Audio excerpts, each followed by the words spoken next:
ଆଜି ଜାଣିବା ଓଡ଼ିଶାର ପର୍ବତ ଶୃଙ୍ଗ ତୃତୀୟ ଅଧ୍ୟାୟ। ବାଦାମଗଡ଼ ପର୍ବତ କେଉଁ ଜିଲ୍ଲାରେ ଅବସ୍ଥିତ? ଉତ୍ତର ସୁନ୍ଦରଗଡ଼ ଜିଲ୍ଲାରେ ଅବସ୍ଥିତ।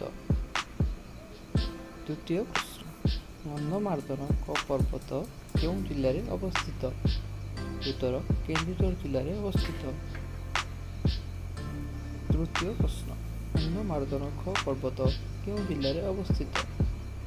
ଉତ୍ତର ବଲାଙ୍ଗୀର ଜିଲ୍ଲାରେ ଅବସ୍ଥିତ। ଚତୁର୍ଥ ପ୍ରଶ୍ନ, ରମାଇ ପର୍ବତ କେଉଁ ଜିଲ୍ଲାରେ ଅବସ୍ଥିତ? ଉତ୍ତର ବଲାଙ୍ଗୀର ଜିଲ୍ଲାରେ ଅବସ୍ଥିତ। ପଞ୍ଚମ ପ୍ରଶ୍ନ, ମଠଖାଇ ପର୍ବତ କେଉଁ ଜିଲ୍ଲାରେ ଅବସ୍ଥିତ? ଉତ୍ତର ବଲାଙ୍ଗୀର ଜିଲ୍ଲାରେ ଅବସ୍ଥିତ। ଷଷ୍ଠ ପ୍ରଶ୍ନ, ଶିଳଖାଇ ପର୍ବତ କେଉଁ ଜିଲ୍ଲାରେ ଅବସ୍ଥିତ? ଉତ୍ତର ବଲାଙ୍ଗୀର ଜିଲ୍ଲାରେ ଅବସ୍ଥିତ।